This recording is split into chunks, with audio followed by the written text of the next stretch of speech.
Morning, and we are into part 2 of this mini project. Now part 1 was getting the external door made from leftovers and offcuts from the workshop, and now we are going to look at getting this one off and also the possibility of getting the new one installed. Now it's not in the best of shape, this door, but the hinges still work okay, but they are pretty rusted, so I need to figure out a way first of getting them off because they are covered in gloss paint.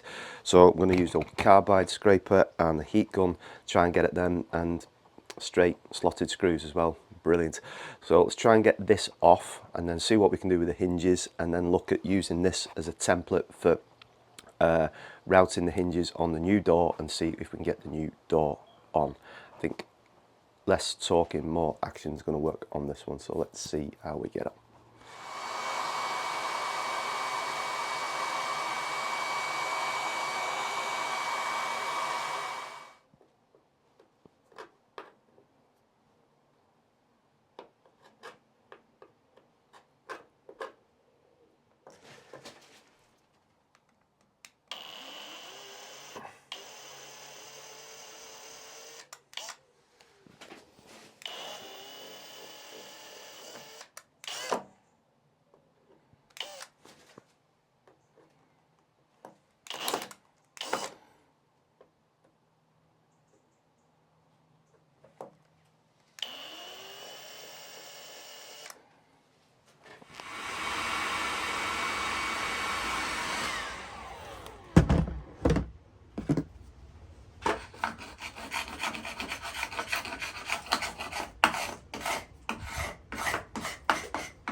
Okay, all going well. The door is off, and I've took the old heat gun on, stripped all the old paint off, which put my mask on because I'm pretty sure that would have been a lead based one.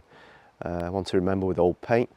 And then yeah, sort of repurposing the hinges, getting them off to put them in some rust remover stuff and use them on the new door. Top one came off fine. I was quite surprised with that, considering it's the old slotted screws. Not my favourite thing in the world of DIY or making. And then the bottom hinge, well, that wasn't quite so good. Here's a little bit, well, there's a big chunk of it there. Oh, bit there. More bits to find on the floor, no doubt. Oh, there's another bit. So yeah, that didn't go according to plan. So Mr. Screwfix came to the rescue. It's Bank Holiday Monday. Got these nice shiny new ones, but I'm gonna leave it for today.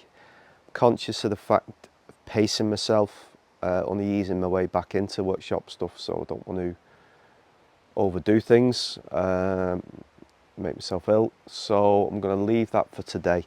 But I have ordered a guide bearing flush trim bit, and I'm going to make a little jig the size of that, so I can like kind of route in the groove for the door, so it'll sit in that. I can use the existing grooves in the door frame on that, but I want to try and make as nice and neat a job as possible, so hopefully that'll be coming tomorrow. Ordered one from Trend. Yeah, so good day all in all. No door on the downstairs loo for now, so upstairs it is. Right, yeah, leave it for now, and then we'll come back to it when the other bits and pieces are here ready for me to carry on tomorrow. Just going to sweep up all that lead based paint so the dog doesn't eat it. All right. Right, done for today, back tomorrow.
Right, the hinges are on the door, so now it's time to get the door fixed to the frame. Now, there's one thing that has popped into my head, and I'm doing this on the fly here. I'm not 100% sure if this is right, but I'm going to go with it. Is the old hinges that I tried to recover, but one of them shattered, were 5mm thick, and the new ones are 2mm thick. Now, it doesn't matter on the door because I recessed those grooves new, if you like. I wasn't using pre-existing ones, but I'm using the pre-existing spaces here, which are 5mm thick. So I'm going to go with a 3mm packer in there. I'm going to CA glue that in and then put the new hinge over the top to then drill through that, because otherwise it'll be recessed too far in and could cause problems opening and closing the door. I think that's right. If I'm wrong, I can always take the door off and rethink something, but I'm going to go with it and hopefully it's going to work. Let's see how we get on, eh?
Well, with the exception of getting an oil finish on, and thank you to my subscriber Mandy for reminding me, I do have some Osmo UV protection oil left, so I'm going to use that. That's this project wrapped up. Again, I'm really happy with how it went, trying different techniques out. The making the little jig just with an offcut of MDF for doing like the recess for the hinges, and this worked really well. Now this, I know you might know I have a bit of a collaboration with Trend, but I bought this with my own cash.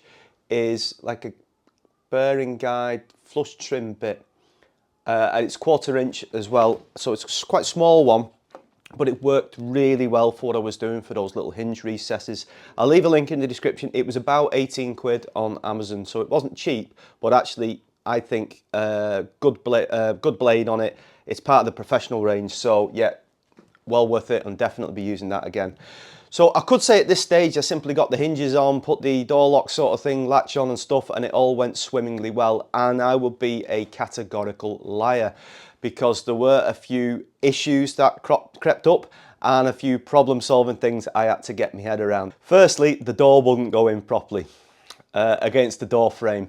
Now, it took me a while to try and get my head around this and try and figure out a workaround. The door was the exact same dimensions, length, width, depth as the old door that it replaced. The only thing I could try and get my head around and think it must have been was the hinges. Now the old hinges, I couldn't get a direct replacement for them because they were about 5mm thick, but they protruded out quite a bit from the door, and the new ones that went in simply didn't. They were quite flush to the door, which what I think meant, and you would be able to help me out with this, is when the door closed, instead of it being recessed out by about 5mm, it was going in and the inside of the door was catching on the frame. So after a little bit stood there rubbing my chin, trying to figure a bit of a workaround, the best workaround I could come with was getting my router and a chamfer bit on the inside of the door, and I'd done that up around the side and around the top, and when I'd done that, the door sat nicely within the door frame. Not perfect, but it worked, and as I say, if it worked for me and it looked okay, then I was happy with that. Secondly, the problem was the actual door hook or latch or whatever you want to call it that the hinge goes onto. I couldn't get the old one out, okay? I think it was pretty much knocked into the door frame, so if I was going to take that one out, it would have meant causing quite a bit of damage to the door frame, which I didn't want to do, and making a mess of things. And what it meant was where the actual latch was going to hook onto was about 10mm deeper than what I wanted it to be. In fact, it was a little bit more than 10mm. So what did I do? And the best workaround I could come out with was the actual bit that comes down, the kind of locking part.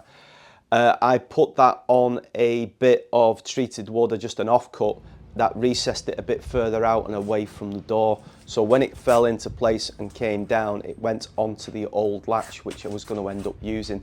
It's easier to show you in pictures, and I couldn't film any of this bit. Like I couldn't film the bit with the router going round because it was inside where the toilet is. It was quite cramped in there, the lighting was rubbish, and also I didn't know whether it was going to work or not. But I wanted to be honest with you. You know, I always show my mistakes. I'm always honest with you guys, because otherwise if I wasn't, it wouldn't look right, and you know I was just trying to wing it. And in the world of YouTube, I probably could have made that work via the beauty of editing and made out that everything was fine, but it wasn't, you know. So mistakes, well, I'm going to say mistakes were made, but workarounds had to be come up with, so I had to be a little bit creative and come up with some ideas to sort that out. But I think the door looks really good. I'm really happy with it. Just going to get some oil on it, a couple of coats of that, and I think it'll work and look nice and should last for a very long time.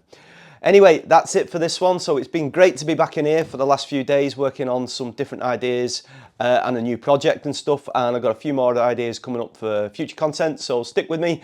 And as ever, everyone, take care, look after yourselves, and I'll see you soon. Thanks for watching.